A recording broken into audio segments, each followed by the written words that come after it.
Welcome to the inaugural Diversified Dentistry Youth Summit.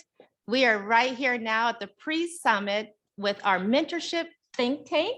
I am surrounded by amazing thought leaders and change makers in the field of dentistry. We have dentists, practicing dentists, educators, researchers, organized dentistry leaders, but all here with a common goal of really pouring into our youth, our pre-dental students, and to build up the next generation of diverse leaders in dentistry. And so as a way of introduction, my name is Layla Haishaw. I am the founder of Diversity in Dentistry Mentorships. And today is a special day because the vision for me was always to reach our youth early so that we can show them, expose them to the world of dentistry and our beloved profession and why we love it, and to give them the right tools they need so they could be successful, so that we are growing an increased number of applicants who are competitive and qualified to get into dental school. And with that, it is our hope to increase the diversity of dentistry so that it reflects that of our general population. So without further ado, I want to bring together and introduce you to everyone here on the panel. You know, these community professional organizations, they have initiatives and programs that have been there to do that, to get steps and resources to not only our young children, but like I said, our pre-dental students, from mentorship programs to oral hygiene programs, educational resources, you name it, they have done it. And also we have the leaders there in our dental schools and for who are educating our students. So I will start to my left. Dr. Robert Trombley, Dean of A.T. Still University and ASDO in Arizona. And we are so grateful that you have come, kind of last minute request because you're so busy. I was like, I have to talk to him. I have to have him here, especially hope in the future that we may have a summit like this at AT Still, which I think would be so wonderful. And I have seen of just the intention of the university to address diversity. And so we would like to just hear from you. Just give us a little bit of a background. We'll do introductions from everyone first, and then we'll start asking some questions. So let's take it away. Thank you very much. I'm Bob Trombley. I'm the dean here at the A.T. Still University Arizona School of Dentistry and Oral Health, and I'm so glad to be able to be a part of this. And I do look forward to having us do some programming together as we move forward. At A.T. Still, we have a ASDO, as we call it. We have a very unique mission. We are a university, we are a dental school that's committed to access to care, to working with vulnerable populations. We have programs where our students go throughout all across the country, working in community health centers. As a university, we have a number of programs that are pipeline programs, including our Dreamline pathways that we can talk about. Mm-hmm. And I've been in dental education for longer than I'd probably like to admit, but since Dr. Rouse is on the phone call or on Zoom here, he'd be able to say how long I've been around. How you doing today, Leo? I've been in education since the 1980s. I've spent time at the University of Colorado School of Dentistry, Western University, University of Detroit Mercy, and for the last several years here at ASDO. So I'm really looking forward to our think tank this morning. Thank you so much. And also, I failed to mention that we have the full bios of all our esteemed panelists in the chat. The link is in the chat. You can open up that PDF so you can have a moment to review that, because the credentials are, to try to ask them to condense it down to 150 words is really, really hard. All right, wonderful. This is so great. I'm just going to start at the top of the screen, which means we have Dr. Douglas Jackson, Dean, Associate Dean for Diversity and Equity and Inclusion at University of Washington. So I will have you introduce yourself, please. Rats, I didn't want to be the one to go first after Dr. Trombley. I wanted to hear what other people were doing. But anyway, thanks, Lila. Dr. Doug Jackson, I'm the Associate Dean for Equity, Diversity, and Inclusion at the University of Washington School of Dentistry. It's actually my second time around in a position similar to this. Before I had been the Associate Dean for Educational Partnerships and Diversity, where our work is really looking at not only access to care, for vulnerable populations, but also looking at the diversity of our profession. Our university has a long history of working with pathway programs in healthcare, ranging from, I would say, all the precursors of what is now SHPEP, going back when it was originally MMEP, but always looking at where that next generation is coming from. Our programs has started many, many years ago. I was going to say for our youth programs, probably going back as far as probably the mid 90s, which have now evolved from a one-day hands-on sort of activity to actually a Saturday academy. So I think we have lots and lots of promising practices, but we still have a long way to go. So glad to be here. Looking forward to the conversation. Wonderful. Thank you so much.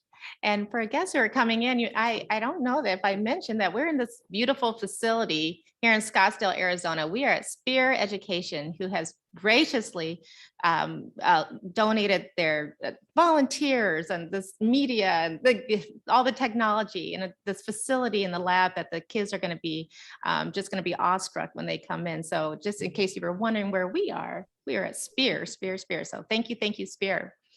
So Miss Kelly Johnson, she is here with us representing the SHPAP program through ADIA. And please introduce a little bit about you and your work there at ADIA. Sure. Thank you so much for having me this morning. I'm Kelly Johnson, and I serve as the Director of Inclusive Programs and Services at the American Dental Education Association, or ADIA. I am in the Office of Access, Diversity, and Inclusion there. And as part of my role, I also serve as the ADIA Director of the Summer Health Professions Education Program, which is more commonly known as SHPEP, or as we were discussing earlier, some people call it SHPEP. It just depends on where you're from. I'll be referring to it as SHPEP. I have been with the program and with ADIA since January 2020. And the program itself has been in existence for over 30 years in some form or another. It's had 3 previous iterations. The program is a collaboration between ADIA and the Association of American Medical Colleges, or the AAMC, and the program is funded by the Robert Wood Johnson Foundation. We've had approximately 30,000 individuals pass through this program over the last 30 years. So there's been a huge, huge imprint that the program has made. In dental education, as of 2021, we had, I believe it's 929 dental school graduates who have participated in the program. And so we're very, very proud of the outcomes of the program. In terms of mentorship, that's always been a part of the program. So our faculty at our different program sites, and the program is actually held on the campus of 12 colleges and universities across the country. The faculty on our program sites are always serving as mentors to our students, whether that's formally or informally, and that sort of the way that looks is different across the program sites. And then we also have each of our program sites hiring professional school students to support our participating scholars through the summer in small groups. So mentorship happens in that way. And then now the National Program Office is launching or relaunching a mentor program for the alumni of our program. So that's something that we're really excited about. I'm happy to talk more about that later in the program, but it is a very important tenet of our program. We recognize the importance of mentorship, and we want to do all that we can to make sure that our students are supported in any way that they can be supported. And so we are really excited about being able to launch this mentorship program. So thank you again for having me, and I look forward to hearing more from my colleagues on the call this morning. Thank you so much. And I went through a program similar to SHPP, and there's so many mentees that are going through and talk about how it really has made them decide to do dentistry when they weren't even quite sure which health profession they wanted to go into. So I think it's a fantastic program that just needs to continue to grow and flourish. Thank you so much. Dr. Tantra Lowe, welcome. So I will tell you, all of you, I've only met Dr. Booker in person and the rest has been online, especially in this coming through this pandemic. But what I saw online with Dr. Lowe is her passion for and the work that she's doing just in her practice. And it shows how dentists, anyone can do this and reach out and start a mentorship program. So I'm so excited for you to share what you're doing and the field trips you're taking to the dental schools with your interns. Absolutely. Well, again, as you just said, my name is Dr. Tantra Lowe. My practice is Awesome Smiles Dental Center, and we're about 32 miles outside of Washington, D.C. I am so happy to be here today, so thank you so much for the invitation. It is important, of course, for us to be able to basically just plant seeds, and that's what I wanted to do. I am a 2005 graduate of Howard University College of Dentistry. And through that program, of course, I understood the importance of being in the community and being able to help your community and having community partners. So that's what I decided to do when I had my own practice. I opened the doors and allow students to come in, either college students or students who are maybe just interested in dentistry. And I want them to have an opportunity to be exposed to some of these great things that make our profession so great.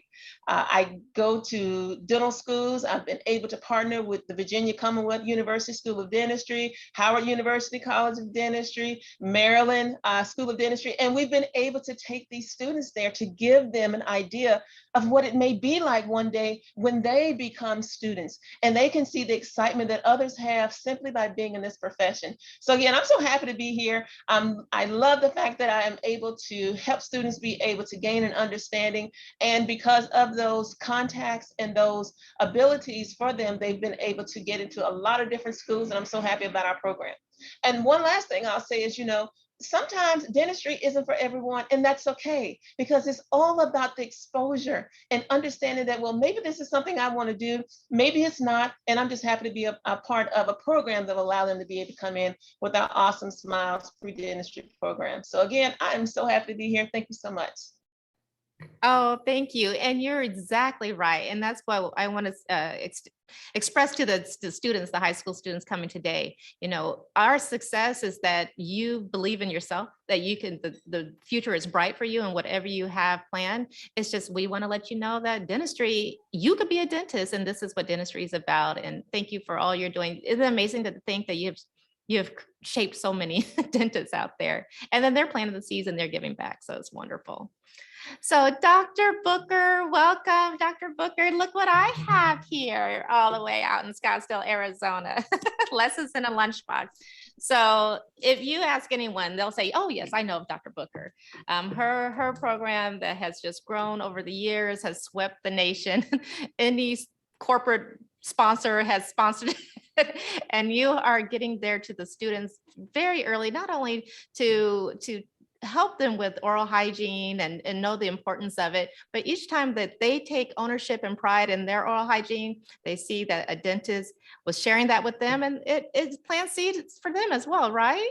It does. It does. So thank you for having me, and congratulations again on your inaugural event. I think it's so important, as I said, to bring all of us together, but I am a 9th generation Marylander. I finished Meharry Medical College, and I'm as well a pediatric dentist who finished the program in Washington, D.C. at the Children's National Medical Center.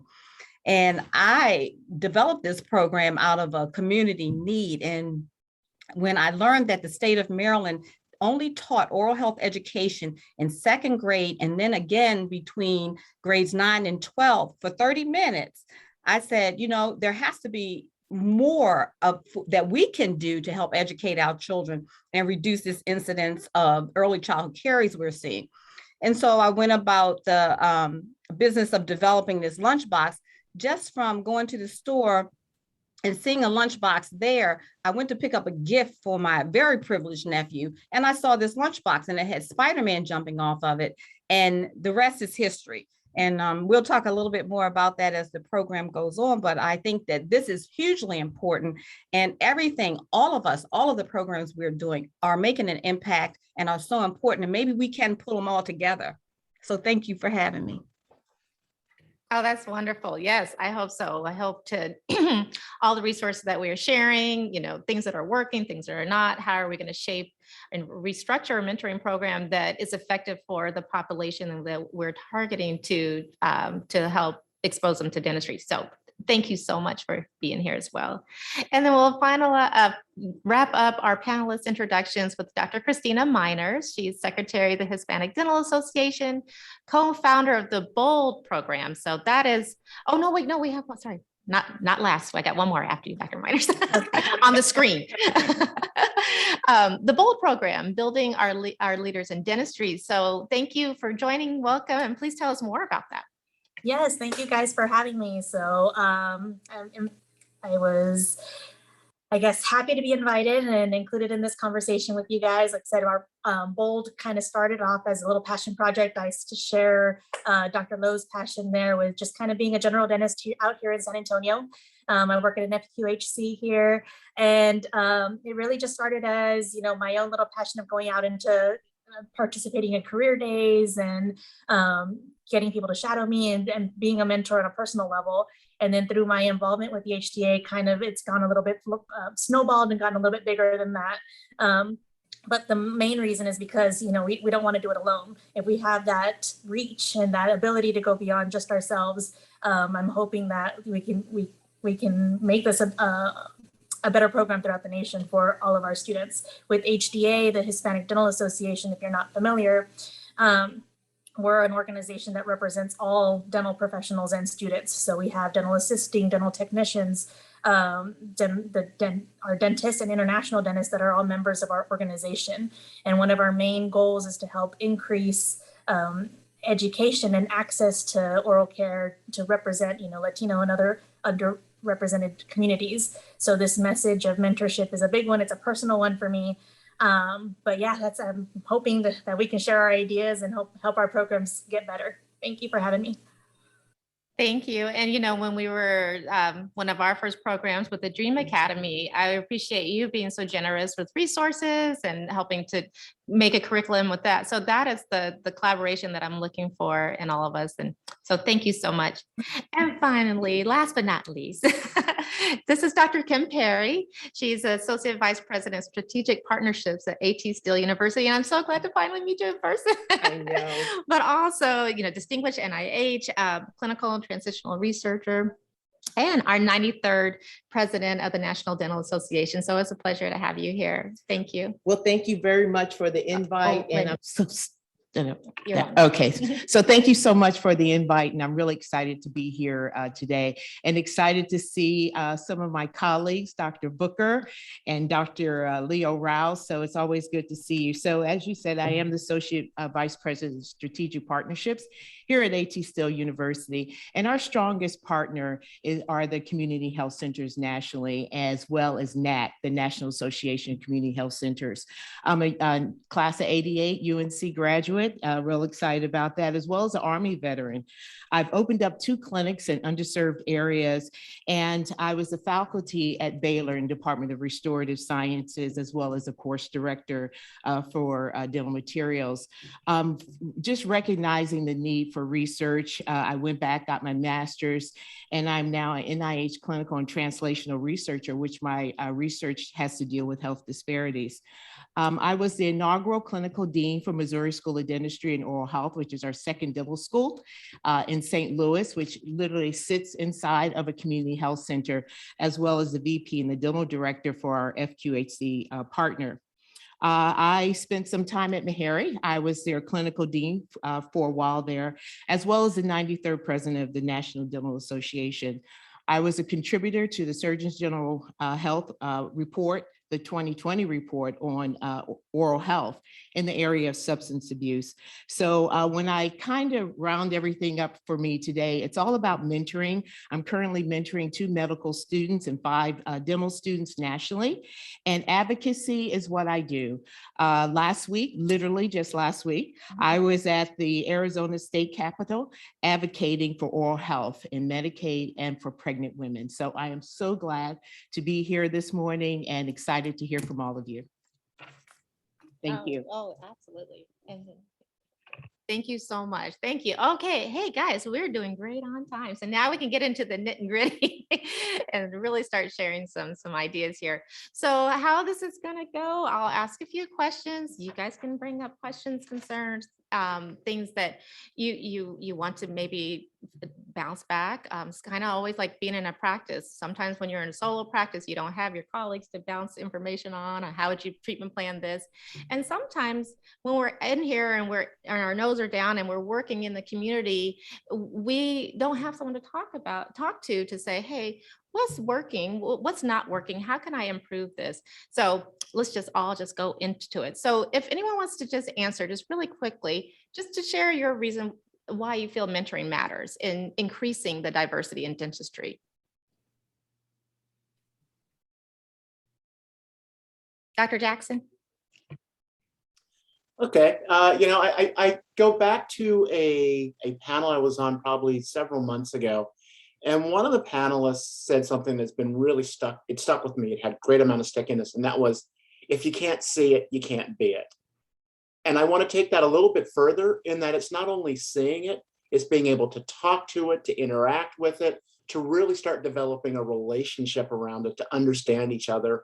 And I think it emphasizes the bi-directional nature of what true mentoring is. So yeah, I like that idea of expanding. You can't see it, you can't be it, but it's also getting to touch it, to feel it, to smell it, to do all those things that really help someone increase their knowledge of a profession, but also to increase their knowledge of themselves and their own likes and dislikes and abilities and affinities.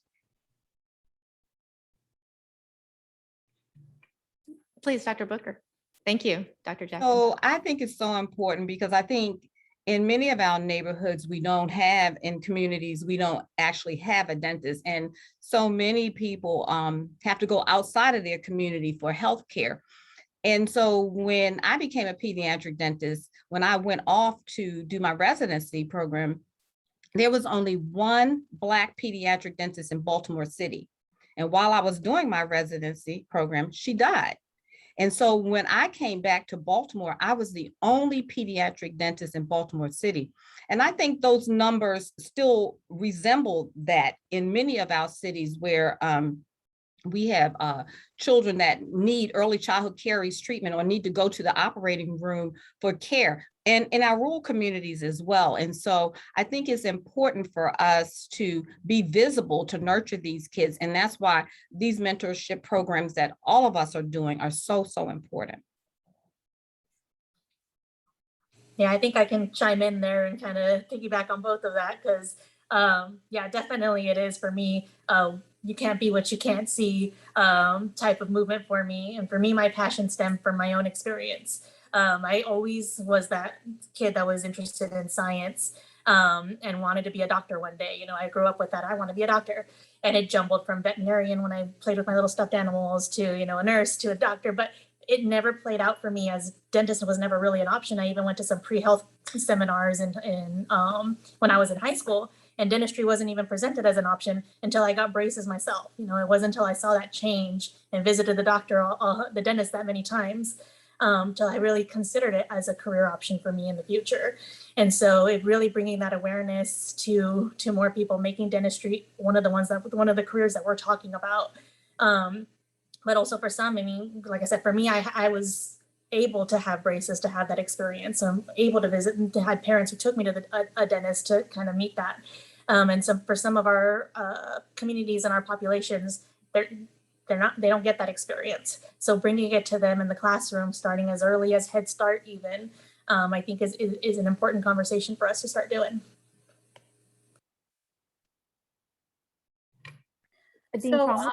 Oh, sorry. Oh, sorry. Go ahead. No, sorry. I was just going to say, I think another piece that's really important about mentorship is having someone who can serve as a thought partner with you on this journey. I think that's so incredibly important. You know, my dad always used to say, like, your best thinking got you here. And so now you need to tap into your network and, you know, tap into some other people's thinking to get you to that next step. And I think that's, you know, we're dealing with really, I think, smart, talented, highly motivated students who have have done a lot to get to where they are, right? Especially in the program that in SHPP, in terms of our target populations, they've done a lot and overcome a lot to achieve what they've achieved at this point. But now to get to that next step, they need somebody by their sides, you know, to serve as a thought partner, to help guide them along on the journey, and also for encouragement to say, like, you can do this. Like, I did it, you can do it too. This is how I did it. You know, often all it takes is one person to say, like, you're really smart, you should be a dentist. You're really, you know, you have great manual dexterity. Have you ever thought about dentistry? You know, those kinds of things, I think, are the pieces that are often missing, particularly within students who fall within certain communities. So mentoring is really important, I think, for those reasons as well. Yeah, I was going to add in from the perspective of someone who's been on faculty and been involved in some of the SHPP programs and other similar programs, to reinforce that, you know, whether it starts with being a patient at Give Kids a Smile or having some type of pipeline program in a high school, middle school, pre-dent students, until you know that, you really don't have an understanding about what your options are. And so it's that initial exposure, but then that provides that connection to somebody somewhere, that then gives you the person that you can talk to about what that profession is all about. And in a lot of ways too, I look at this think tank as another step in that, because ultimately we're all going to be learning from each other as well and looking at best practices, what has or hasn't worked. And it's a real great learning opportunity for us as well. Oh, that's so true. Thanks. Do you find that some of the schools, or I guess you can speak for AT still, to connect with community partners like this who are doing mentorship programs? I know you have a program. Yeah. And you know, one of the things I would say, whether it's to our panelists or whether it's to students themselves, because oftentimes a lot of these ideas come from the students themselves. It's amazing what the kids will do when you give them a little bit of encouragement and you listen a little bit. They'll come up with the ideas for us a lot of times. I think anyone that's involved in dental education, just like anyone who's involved in the profession, is going to open their doors and partner and work with any group that wants to develop these types of programs. We are a great resource in terms of, we have our dental clinics and our dental faculty. We also, as Dr. Perry mentioned, we you know, our dental school alone has 70 plus community health center partners across the country. These are all places that you can potentially leverage and create those networks, not just in your own community, but across the country. Wonderful. We're working at the mic. Thank you. Yes, absolutely. Anyone else? Anyone want to share? Yes, please, Dr. Perry. Yeah, I just want to say, after being at Baylor for over 9 years and sitting on the student promotion committee and admissions committee, I recognize that students needed people who look like them to be able to talk to and think some things through. And I just recognize, even for me being at Baylor, there were other faculty members of color. You know, I think there were a whopping 4 or 5 of us, right? And there were people for me to just go to and, you know, can I come in and close the door? You know, just to help me get through and navigate these next steps. So I had it in dental school, and I can't imagine that the students today don't need it. I think what we have to get past is our leadership has to get past that the students aren't necessarily talking about negative things or wanting to do bad things. They're really just trying to survive in the space that they're in and do all the right things. So I just wanted to share that. Oh, I'm glad. No, I'm glad you did. Oh, I'm glad you did, because it shows that, yes, we were talking about mentoring to get them into school, but the mentorship needs to continue to get them through school. And 20 years later, for me, I still need mentors that I look to, and everything as we grow. I think just that evolves. And so that is so important. What I was wondering is, the model of a mentorship program, does it need to look different with the population that we're trying to address? You know, when we talk about historically underrepresented minority groups, that is our Blacks, you know, we've had flat growth of the percentage of Black dentists in the past 15 years. So what is happening that we're not reaching that population? Also Hispanic and Latino population and Native American Pacific Islanders. Does the programming need to look different, or we need to get it out there in a different way? Does anyone want to share any insight to that?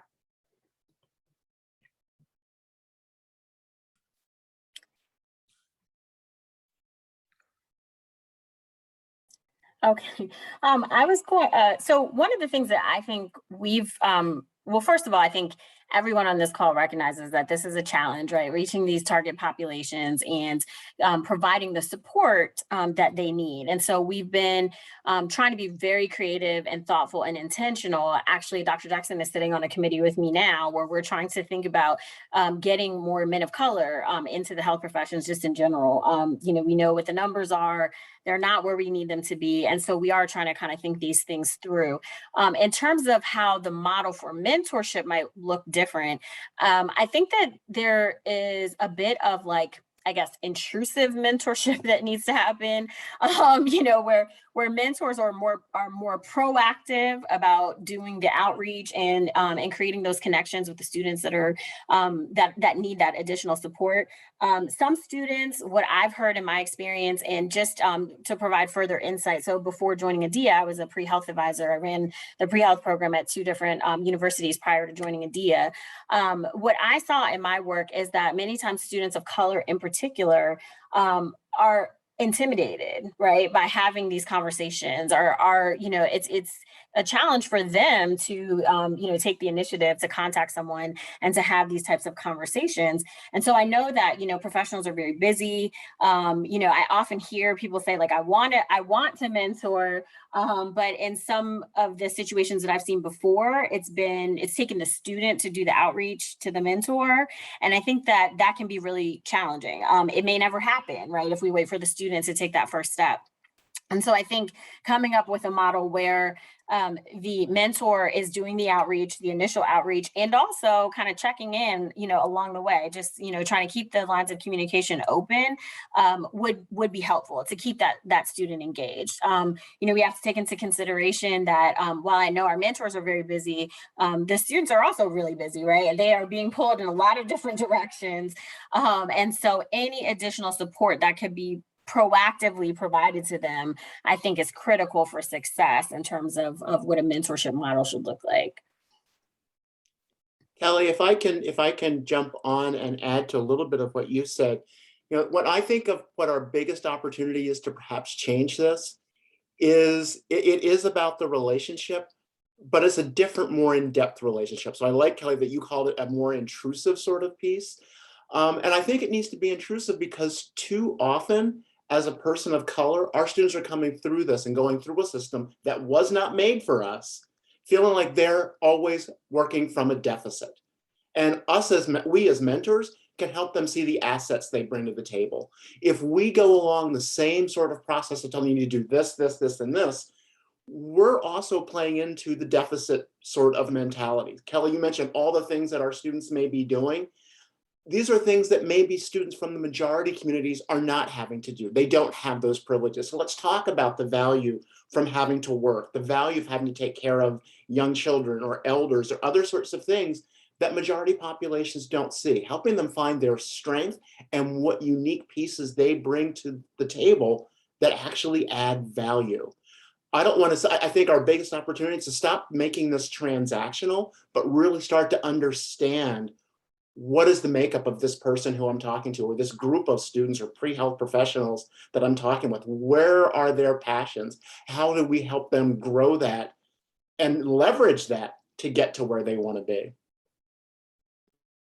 Oh, I love that, because it's almost, when you say transactional, I think of depositing. We're depositing into the mentee. So they are actually being seen and heard, and it's like, okay, this mentor truly does care.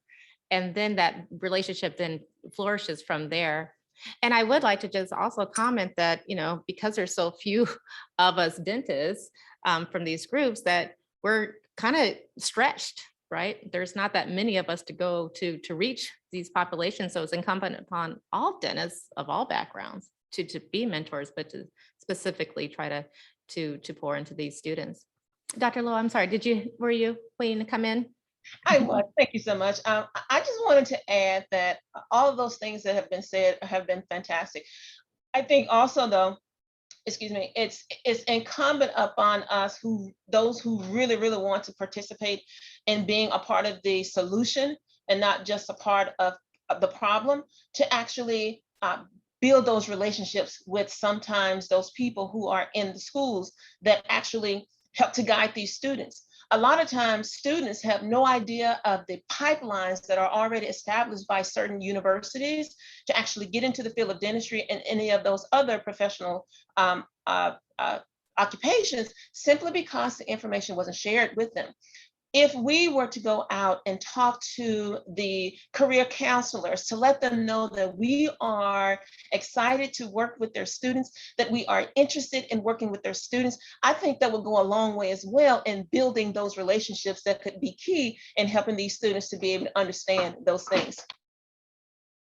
Dr. Lowe, that's a really great point. And, you know, as I mentioned, being a pre-health advisor in a previous life, many times, you know, my students of color would come in and say, I don't know a dentist. I don't know a doctor. Like, can you put me in touch with someone who I could shadow with? But we weren't in a position to facilitate those connections all the time, because I didn't know 100 dentists that I could put them in touch with either. So I do think that's a really great point, is that, you know, if there are professionals who want to get involved in mentoring, to get in contact with the pre-health offices, for example, at their local colleges or universities, right? To let them know, like, I'm here, I want to do this.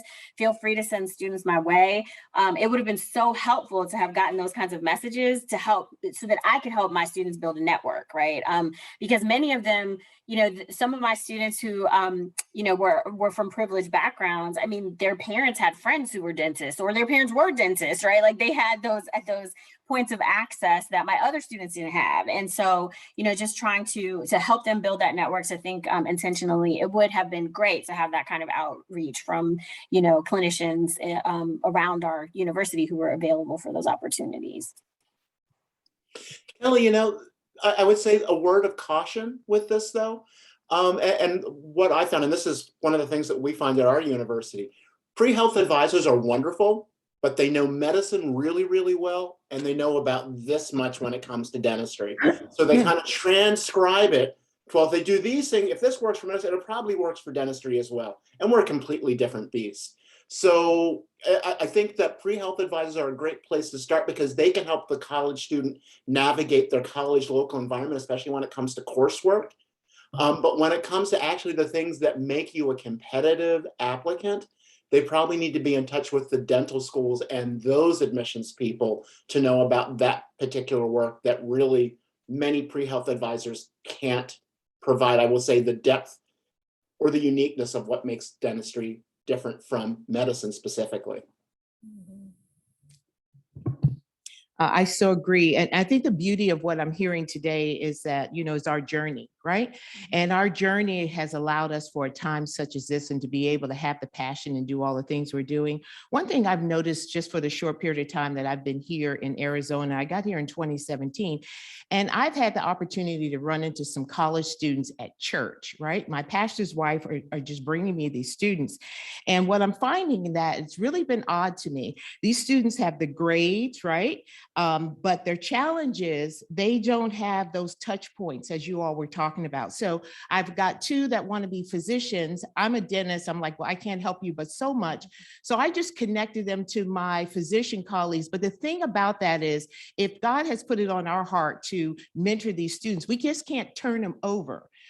So what I usually do is say, okay, hey, I'm going to connect you with so-and-so, and then you and I are going to meet back, and you're going to talk to me about how that went, and make sure we walk them through their steps. You've got to be committed with them to the end until they get accepted. I've met some students, grades are great, but the MCATs and the DATs are a little bit shaky, you know, so now we've got to find dollars. Are you willing to commit your own dollars to help them take that test? So I meet with them monthly, you know, and the other thing is scholarships, right? And so I totally agree. I think the universities are an excellent touch point, but you have to think about where are these students located. You know, I found the two I had in church. I was on a meeting at UNC, and one just texted me out the blue sky and said, "Hey, Dr. Perry, can I meet with you?" I'm the only Black female in the first year class. I'm like, what? We're still doing that? Yeah. So yeah, I agree totally with everything that you're all saying, but we got to stay with these students. There's got to be a level of consistency and continuity on our end. And that takes a lot of bandwidth. I think it also echoes how important the intrusive nature of this is. I mean, you really do have to stick to them. Don't take anything for granted. I mean, we had a HRSA program working with college students, and we thought the skills were there to make that warm handoff, and they weren't. We had to actually physically do the warm handoff and continue to follow up. So this is what that intrusive, I think we're helping define what intrusive looks like. Yeah, I think Dr. Highshaw, when she opened, she said, you know, we are really behind the 8 ball with all of our groups, our minority groups. And so what Dr. Lowe is doing is terrific. And so if maybe this is an idea to propel our numbers. When we have our conferences, we create a business card called Each One, Reach One, something to this effect, because as you said, maybe our dentists that are in their practices, you know, they don't want to get involved. They don't want a teenager perhaps tag teaming behind them if they open that door. But if you give a card and guide them to SHPEP, because I do like the acronym, if we guide them to SHPEP, then maybe we get more of our kids going into dental school, because this dentist in this office, you know, believed in me. I had a child say to me, a teenager say, "You think I can become a dentist?" She couldn't believe that. I said, "Why don't you go to dental school?" She said, "You think I can be a dentist?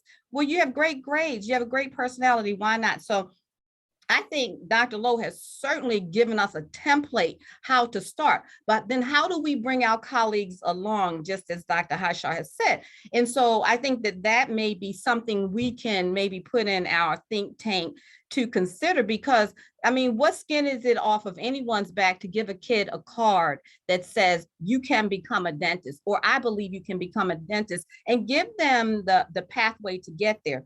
The other challenge I would say for our kids is, as Dr. Jackson has said, the template doesn't exist for our kids to be able to get into school. So I think we're beginning to open that door to say the DAT is not applicable to kids from certain communities. They can't pass that standardized test and get those great grades without having gone into a SHPEP summer program to elevate your scores, or to a program like I attended at Meharry, the DAT program at the time, to elevate my scores to get into dental school, which probably set me 2 years behind versus my majority colleague to finish dental school. So I think that this is a great conversation, and all of us have some really good programs to share with our colleagues.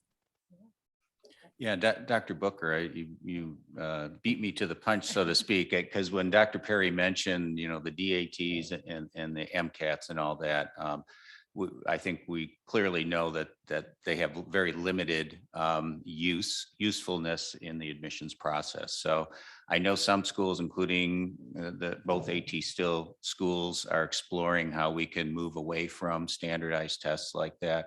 I do think that's something that we'll see moving forward, but it's going to take a little bit. The other thing that Dr. Highshaw mentioned, in terms of one of my concerns when I put on my administrator hat, my dean hat, if you will, is when you do have such a small cohort of diverse, historically underrepresented faculty, they tend to be overwhelmed with the different responsibilities, and how do you then add another one? Yeah. And you know, they're going to roll up their sleeves and do it because that's what they're committed to doing.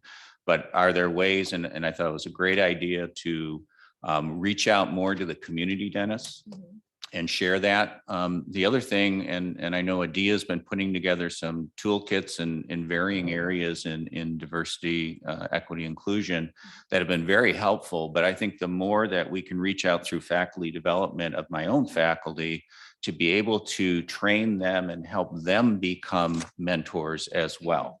Even though they may not come from historically underrepresented groups, it doesn't mean that they can't contribute and take some of the burden off. And it's going to take a period of time. And, it's a long, slow process for us to get to a point to where our faculty, our profession reflects what our society is.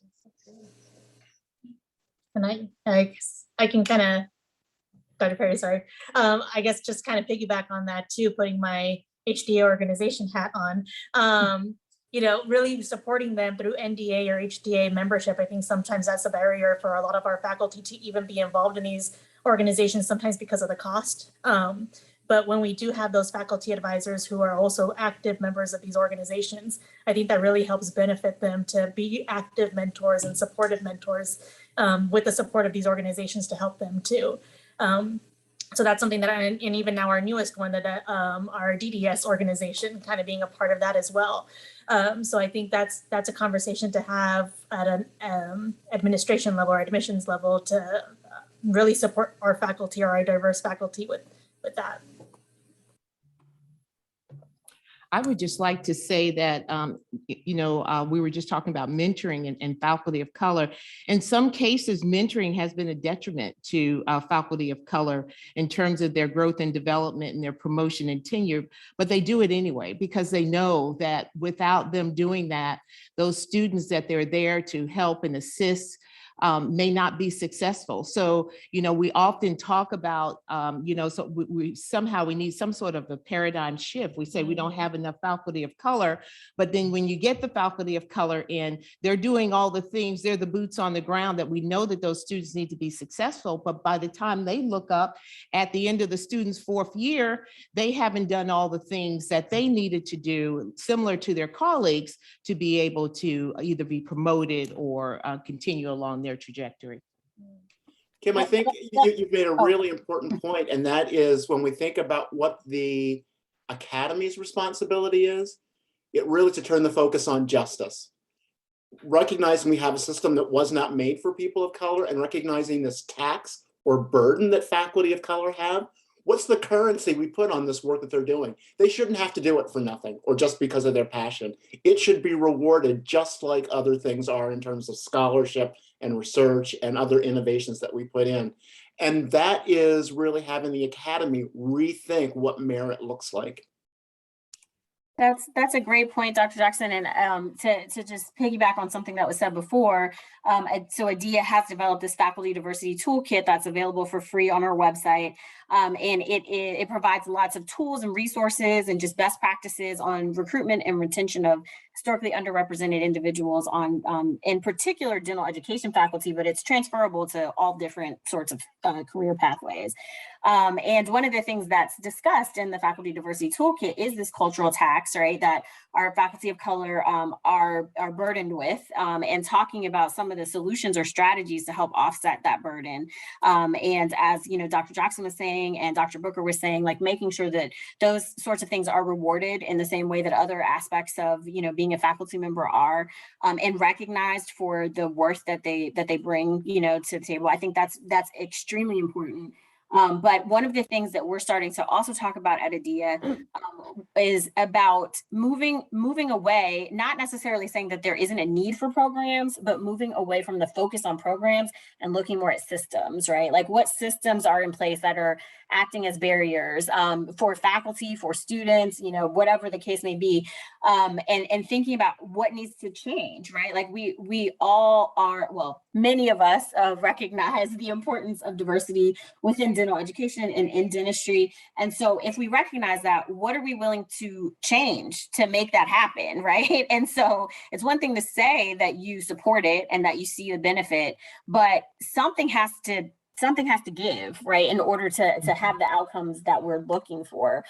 So if individuals and institutions aren't willing to commit to those changes, then we're going to keep creating these great programs, but still be met with these obstacles that we can't overcome, right? So we're trying to think more strategically about the systems. So that could be standardized testing, right? It could be this cultural tax that our faculty are paying, whatever the case may be. And so that's something that I think we're beginning that conversation now. But this is a way for, I think, clinicians to kind of get involved, right? So people who are in the profession can also make their voices heard about how they would like to see systems change, right? Like institutions do listen to their alumni, for example, right? And so if that's something that their alumni are saying to them, then it may become more of an urgent priority. So those are just some kind of things to think about. Yes, Dr. Jackson, being bold and brave, right? And having leadership that's willing to do that. It takes courage to be able to make those first steps, but that has to happen if we're going to ever see the change that we're hoping to see. So on that note, though, with what you're saying is, so would ADIA develop a community dentist diversity toolkit? Because you're right, alumni, they do listen. And so wouldn't it be great if we could bombard our dental school with applicants in the next 4 years, because we've created this business card system through ADIA, which gets distributed to all of the dental schools, and particularly those schools that are top heavy with kids that are brown and Black and Hispanic and American Indian, to give out this resource via our community dentists and to inspire more of our youth to go into dental school. Wouldn't our applicant numbers increase? And, with ADIA being the clearinghouse to do something like that. So we have toolkits for faculty, and I think that's a fantastic idea, but our faculty are, they're thin and they do a lot of different things, whereas it behooves us, each of us, to bring someone along, pay forward, and you can help us, our alum, to pay forward, because some people don't know how to endear young people. They don't know how to encourage them. And so is it easy to give out this card and say, here's your pathway? And there will be shepherds there when you get there. Yeah, I wanted to go back to Dr. Jackson's point as well, which is, bold and brave leadership, no doubt. Changing the academy is not an easy thing, as those of us who dabble in academics know. It will take a multi-pronged approach to move the bar.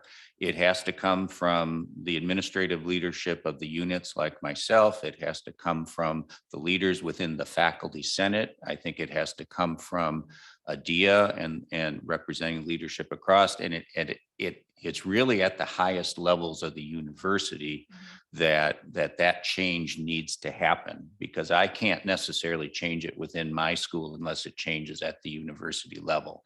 And then that becomes there's this national momentum that and the alumni would be a powerful tool to be able to start to help to move that bar.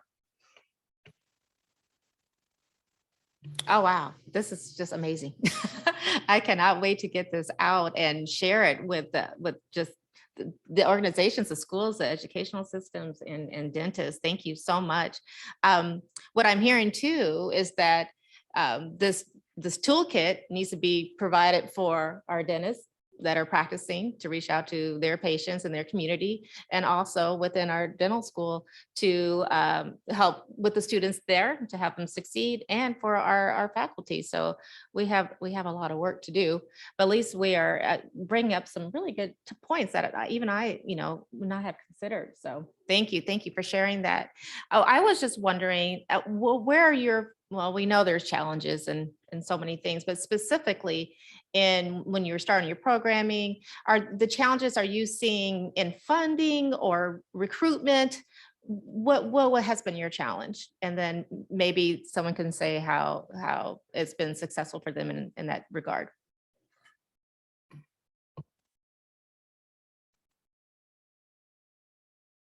Okay, how about Dr. Miners with the BOLD program? I mean, was that hard to get funded and get going? Okay, yeah, yeah, funding I think is the biggest thing. Making sure that we get the sponsors or support necessary so that we can go out into these communities and help out in these schools locally. So some of that is having that support to get funded for these programs to be successful. For me at a local level, that was reaching out to dentists that said, hey, do you want to be a part of this? You know, this is what we're doing. You can make a tax, deductible donation to this program. And those that did, like really it was on a local level, but now moving it to a national level, getting those funding partners. And I think a lot of it funding wise is, and I don't know if you guys have had this problem too, when you approach them, they don't really want to hear pipeline anymore. That's kind of, they're wanting to shift that conversation.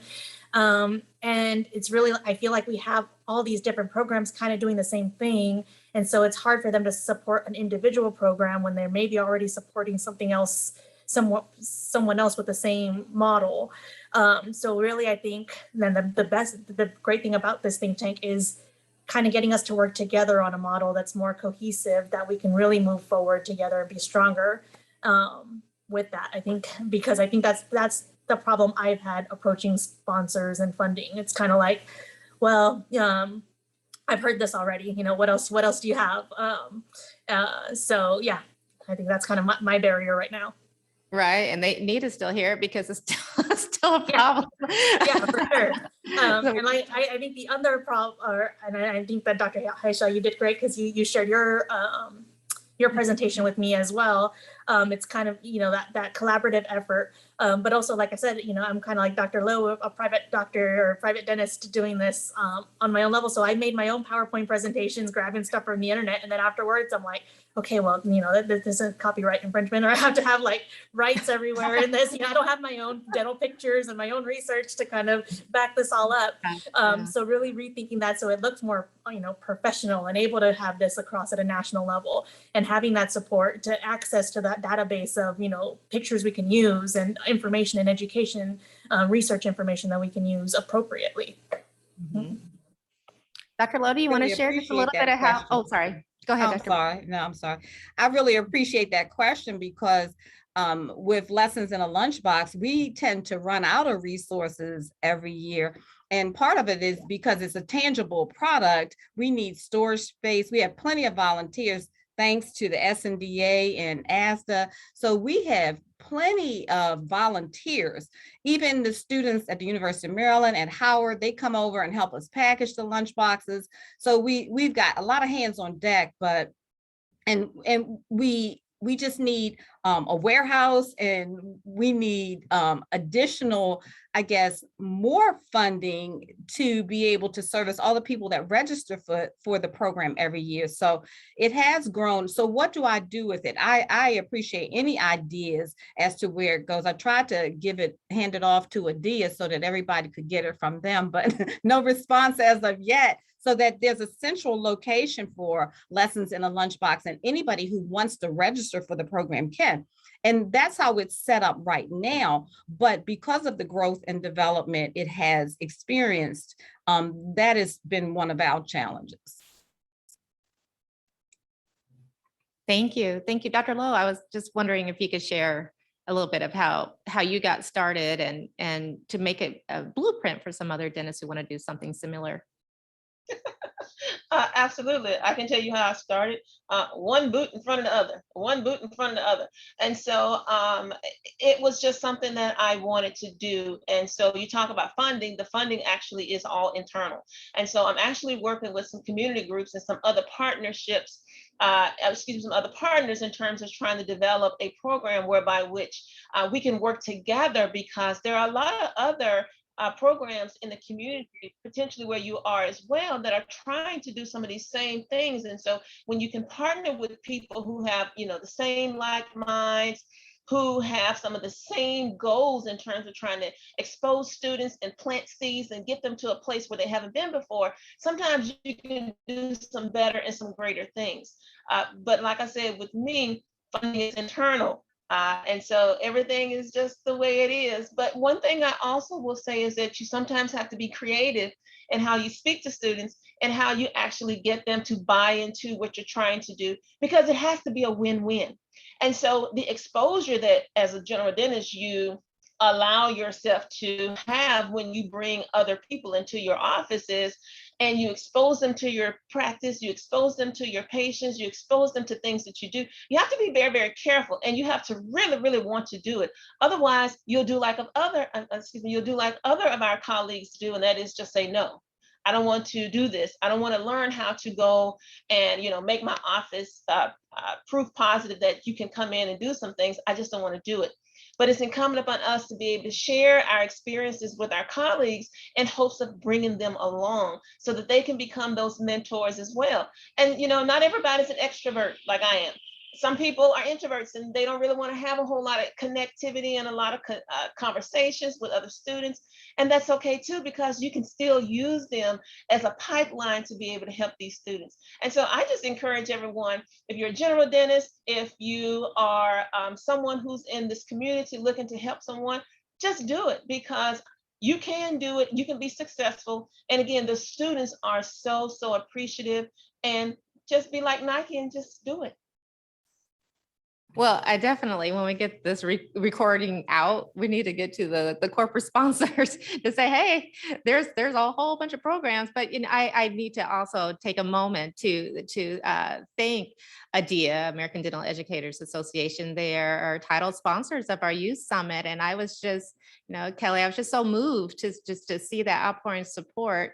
It just reiterated just how important this is and how it's going to make a difference, just like all the programs. And so thank you, ADEA, and thank you, Spear, and thank you, Benko Dental Foundation. I'm so grateful, so excited for the kids to come today.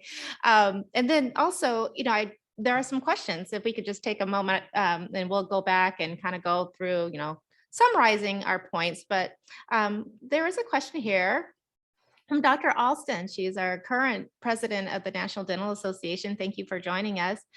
She said, I recognize that the topic is dentistry for the purposes of this panel, but is there any attention given to dental hygiene as a career for students not interested in dentistry?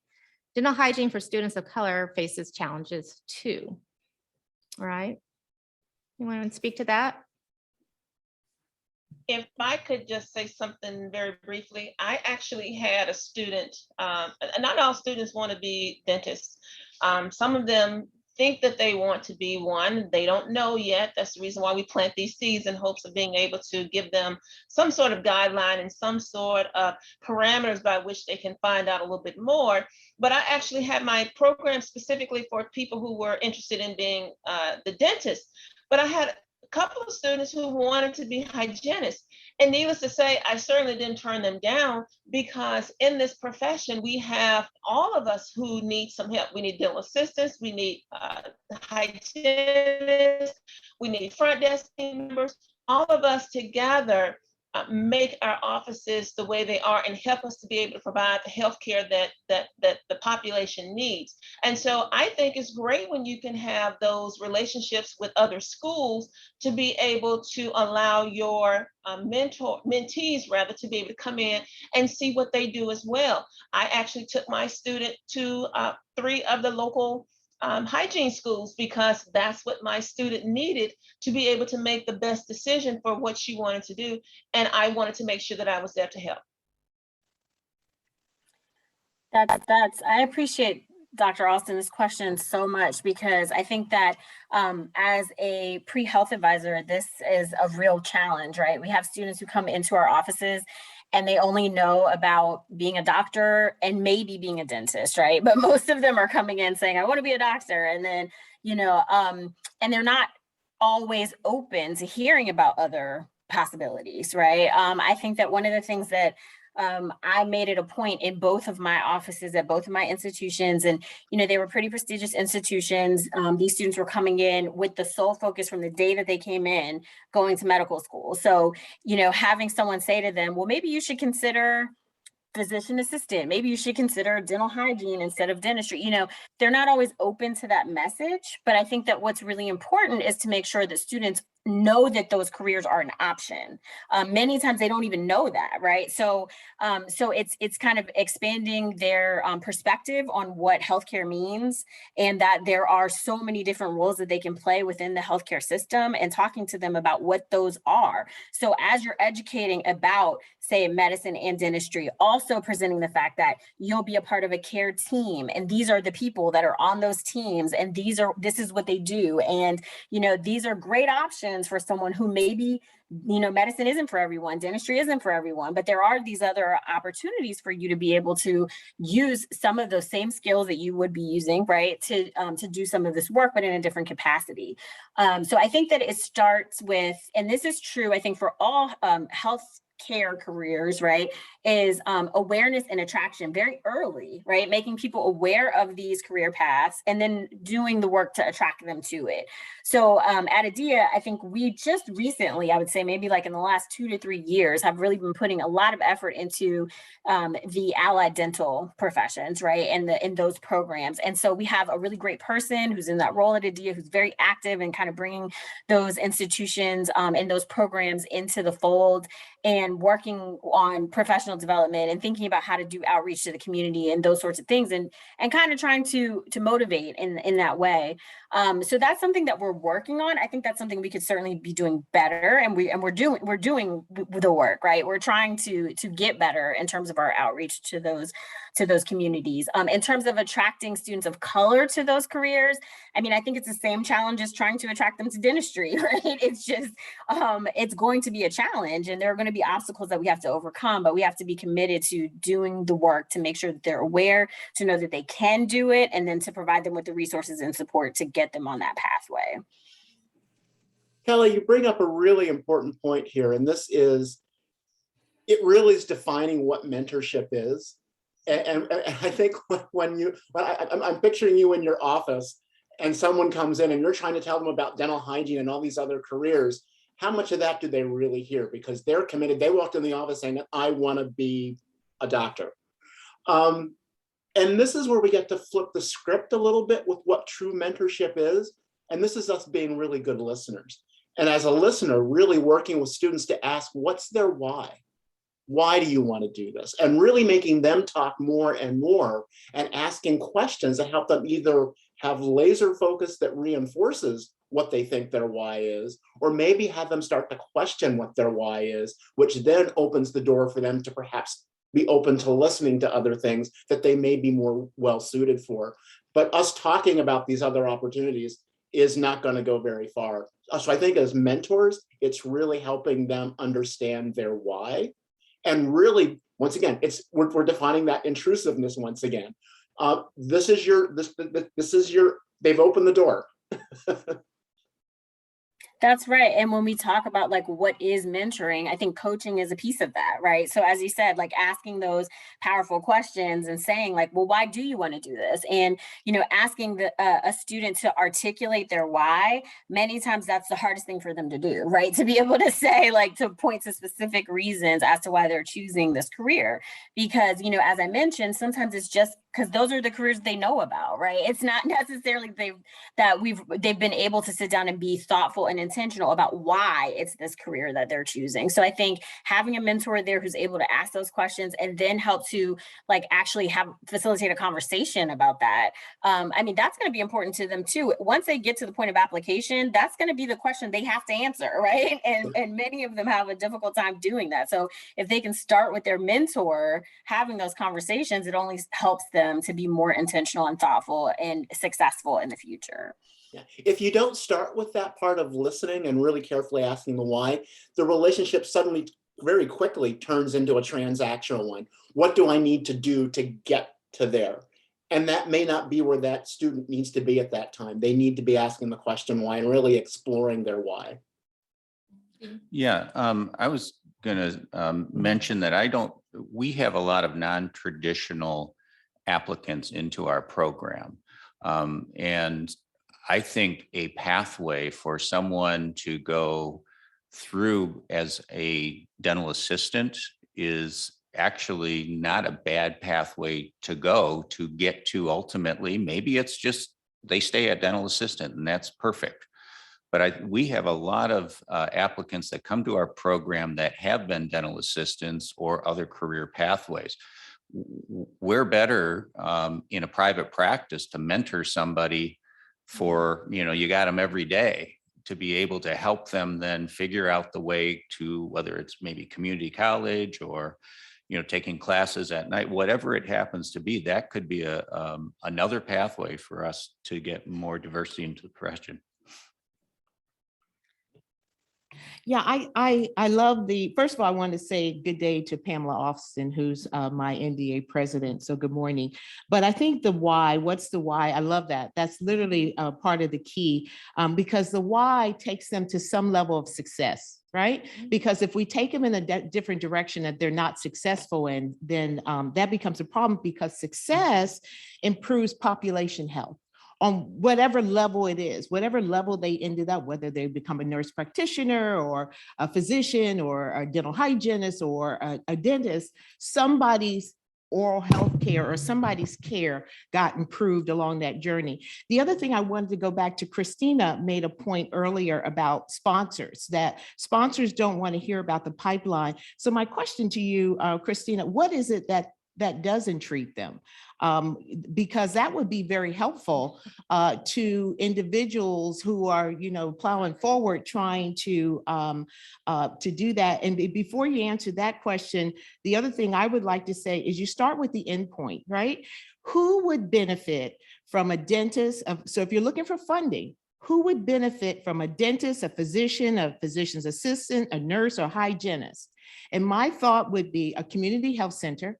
A community health center, I just had a recruitment fair, okay? And they were there early. They are looking for dentists. So they're looking for dentists. So if there was a meaningful pipeline that they could work with people on, that at the end of that, they were ensured, or hopefully that they can employ somebody. Hospitals with residency programs for physicians, I would think that they would be interested in some level of support. What that support would look like, it depends on your negotiations. And the other thought, and I'm sure there are even more out there, but corporations like McKesson, right, who supplies medical supplies to community health centers and hospitals. They need people working in those hospitals so the hospitals can buy those supplies. Why? Because we know in rural America, so many hospitals have closed, so they know the value of having a healthcare provider in those spaces. So Christina, if you can just share with us, I appreciate that. So what I've found is kind of restructuring the program. Before it was kind of, for me, I want to talk about dentistry as a career option. Now we want to talk about healthcare as a career option. We want to talk about all the opportunities, nursing, assisting, and then also at the end, if you're interested in learning more about dentistry. But I think they're looking more at the bigger picture of oral health leading to overall health, and really finding community partners like you were talking about, pharmacists, nursing, medical doctors, that we can start partnering with, school counselors, to move the message forward from just focusing on a dental pipeline to a healthcare model pipeline. So that's kind of the message that I got, and I'm like, oh great, now I can make another whole presentation, start all over again. That's the message I got, and I think you hit it right there. That finding those community partners, so that we're not just.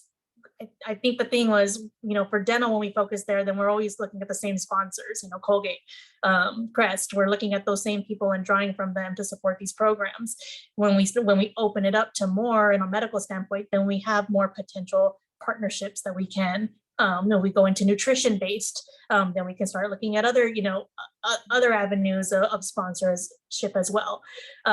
So that's what I got from it. Thank you, Christina. Mm-hmm.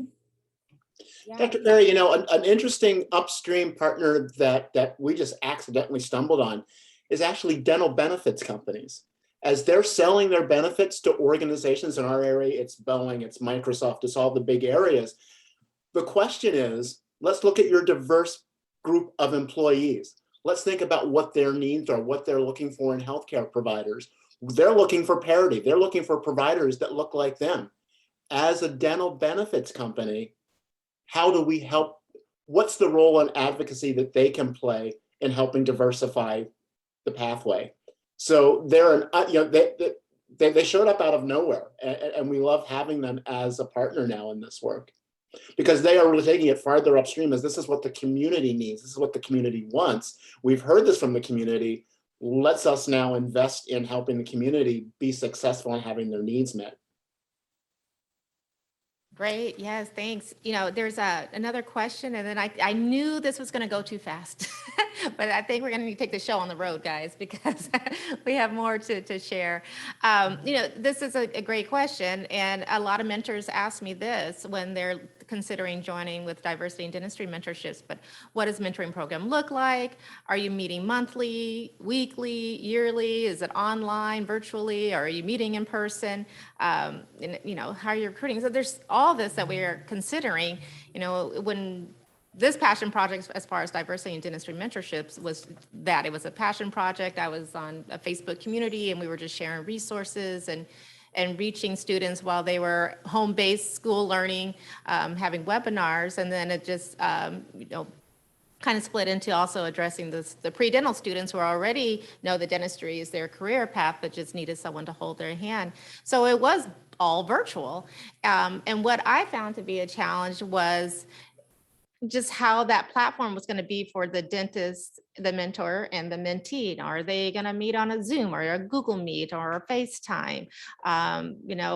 Is it going to be beneficial? They're not actually coming into their office and being able to shadow. But what has transpired is, because of our network as dentists, we have colleagues who we went to dental school, they're in another part of the United States, our residency, that we can connect our mentor, our mentee, with someone that we know. I remember we were talking about barriers into entry, and just not being able to have someone to say for your dad, I want to go shadow, and they could just pick up a phone and call someone. Here, this is where our mentors can kind of step in and make that warm introduction and get them connected. So we do leave it up to the relationship that's established on how often they want to meet. But we have actually worked on a guideline, a handbook that we are wanting to get out now to our mentors on, at least along the journey of the path. These are the types of questions you got to make sure that are they taking the right curriculum depending on where they are? Are they high school? Are they in undergrad? Are they getting their shadowing experience? Are they getting their volunteer hours? Are they getting some leadership experience? So that, remember, we want qualified, competitive candidates. But you guys, it is 9:32 Pacific time. I wanted to give a few minutes for you all each to kind of sum up just where you feel what we need to do next. Where do we go from here, basically, and any call to action. I'm just so grateful, though, before I send this off to you guys, let me tell everyone's donated their time. Talking about funding, right?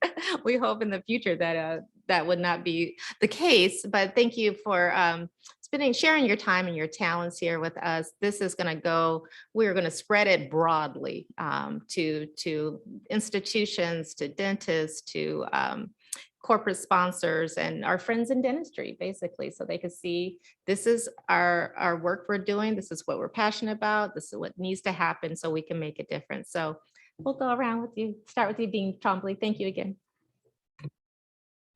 Thank you, Dr. Highshaw. I would say just real quickly that I see a lot of partnering, networking opportunities that have come up here. One that stood out to me, I think, was creating the community toolkit, if you will, the community dentist mentor toolkit. And then again, I think there's no one group or no one person can do it alone. So the more that we can continue to brainstorm ideas, continue to look at collaborations, academics, community dentists, corporate, et cetera, all the associations. I'd love to see, more interaction with the ADA and that as well. And there's a big resource there potentially. So I think I've heard a lot of really good ideas. I think we know there's a lot of challenges. Everyone is asked to carry a pretty heavy load. There's human resources, there's financial resources that have to go into this. But in the end, it's what you have to do, and it's where we need to go. Dr. Jackson. Wow, this has been a fantastic gathering of people and great conversation. You know, I think that all of us have really underscored the importance of what that touch or that connection is in mentoring. And I'm taken back to the very beginning reason of what brought us all together, and that is how do we increase our representation within the profession? And while this touch that we're doing is often, we use the word transactional a lot, while we're touching people to, I will say, who are close to that door or that threshold of getting into dental school, that's one thing, but that's not going to get us anywhere very quickly when it comes to actually increasing representation.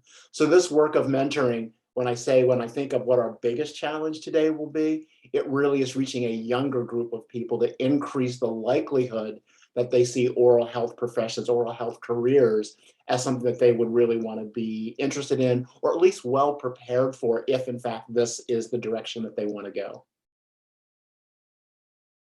Absolutely. Thank you. Kelly? Yes, thank you so much. This has been a wonderful conversation. Thanks for letting me be a part of it.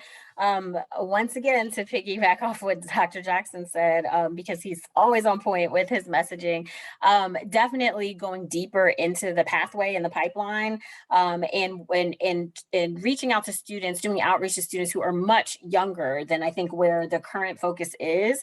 With SHPP, we're working with rising sophomores and juniors in college. And in many cases, I wouldn't say it's too late, but it is late in the game, right? It's a great, I think we're very happy in terms of where we are in our target audience, but we also want to start thinking about going deeper into the pipeline, into the pathway. So we've been doing more outreach to high school groups, for example, just to make sure that they understand that our program exists and that they're looking for it once they enter college, right? Many of them have to make very quick decisions once they become college freshmen about what they're going to do for that summer, right? That next summer.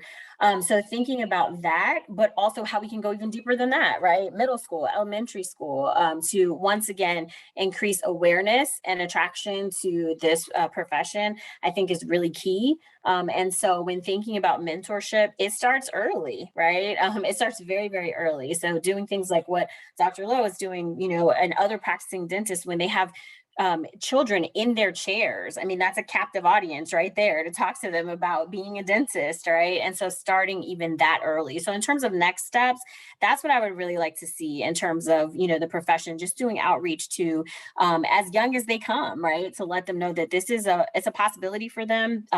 Hopefully, you know, if we are able to increase the number of practicing dentists of color, they see people who look like them who are in these roles, and they can actually imagine themselves doing the work, right, that they're seeing. So yes, I've really enjoyed this. Thank you so much for this opportunity.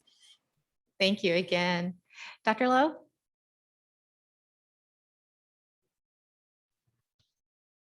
I too am so happy to be here today. So thank you once again for the invitation. It has been a pleasure to speak with everyone and be on this absolutely amazing panel. I too believe though that the younger we reach into the pool, the better off we will be in terms of being able to again plant those seeds, give students the opportunity to be able to be more, do more, know more, because it all starts with understanding and knowing that it is possible. If we never plant the seeds, how will we ever get the fruit of our labor? We must do that. And so I do appreciate this opportunity. Like I said, our program allows students to be able to come in and get hands-on. I think that's important. The younger you dive into this, the better.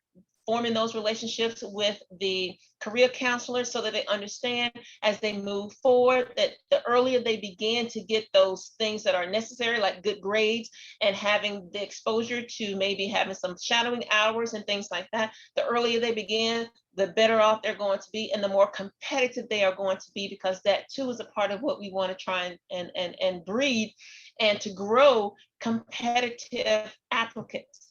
I think that will help us all. So again, I'm so happy to be here. Thank you. Thank you. Dr. Booker. I agree, and congratulations on this inaugural event. It was terrific. I agree with my colleagues, the younger the better, and hence is why we give a lunchbox, something that won't go away. It's tangible. One of our sponsors said, hey, we can give you a lot more lunchboxes if you let us do the folding one, the one you can fold up. And we said, no, we don't want them to put it away. We want it to be imposing. We want them to think about it from 2nd grade up until 12th grade.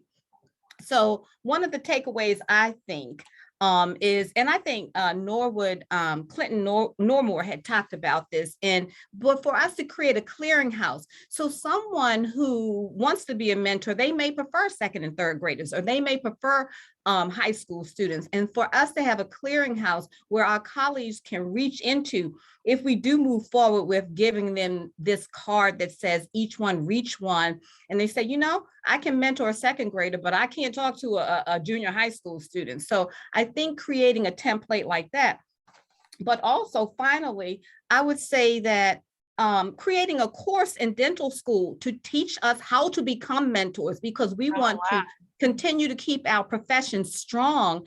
And so that, you know, that's one of your electives. Learn how to be a mentor. What does the template look like? What does it look like? You mentor kids in elementary school in groups because they follow each other. They're groupies at that age. Or how do you go about doing this? And so I think that this is a wonderful group. I'm honored to have been with all of you and look forward to our next gathering. Yeah, me too.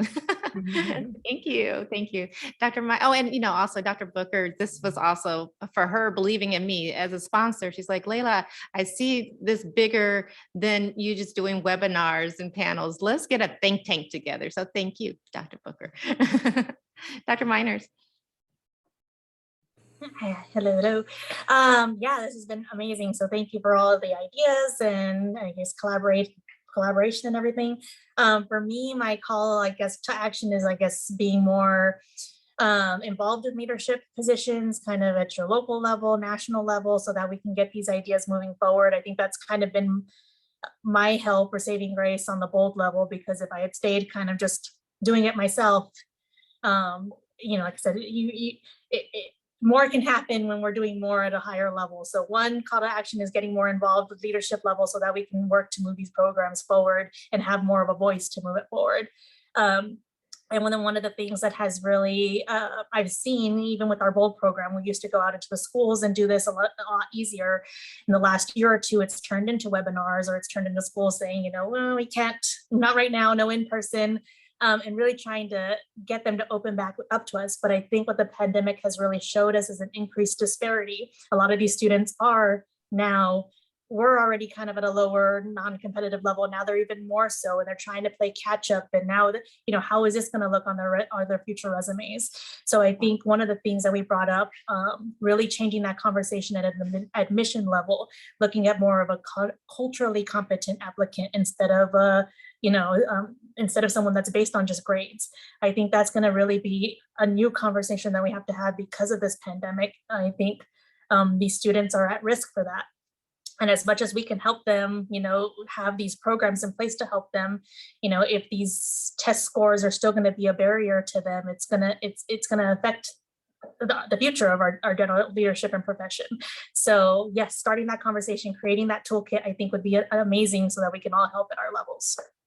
Absolutely. Thank you. Thank you for all your work. And Dr. Perry, round us up. Yes, so yes, I too think this has been an amazing program, and thank you so much for the invite. I would like to have us think about the broader perspective. I love that we're talking about diversity and inclusion, but starting with the endpoint in mind and thinking about who are those vulnerable communities, right? So I would say they're rural communities, and I would say that they're urban communities. And then I'd like to think, you know, just sort of walk down a little bit more, what vulnerable populations actually live there, right? So we know African Americans, Hispanics, Native Americans, but we also know that there is a cadre of all white population that do live in rural America. I can tell you that the national focus today is rural America. And so the thought then becomes, what does the next healthcare team need to look like? Helping to build that next primary team model that consists of dentists, physicians, physician's assistants, nurse practitioners, and community workers of all races and ethnicities. I can share with you that that is the direction that funding is going and the thoughts and beliefs nationally in this country. So thank you. Oh, I couldn't have said it better myself. Thank you so much. Thank you, everybody. Wow, what a great, great conversation. I can't wait to get this transcribed and review it and study it and tear it apart and share it so that we can just continue to do our work and help our community, our broader community. So just on behalf of the board of directors and our advisory council of diversity and dentistry mentorships, I want to thank you all for joining. I want to thank you all for supporting the inaugural Diversified Dentistry Youth Summit at Spear. Thank you to our sponsors, Spear Education, ADIA, Benco Dental Foundation. We also had our sponsors to help just even with transportation to get our high school students here with Children's Choice, Pediatric Dentistry and Orthodontics, and Adara Wealth Management. So I am super excited. We're going to have some kids coming in here in about 5 minutes. So we're going to wrap this up so that we can go and really plant that seed that we've been talking about in these students. And if we could just touch one person's life to say, hey, I could be a dentist. I never thought about being a dentist, because if we did it, so can, oh yes, thank you. If we did, so can they. And of course, I apologize to AT Still University. Thank you so much also for your sponsorship. Got some swag bags that they're gonna leave, and really think about this university as being something they could see themselves going through the hallways as a dental student. So thank you all so much, because let's show them if we did it, so can they. Thank you. Have a great day.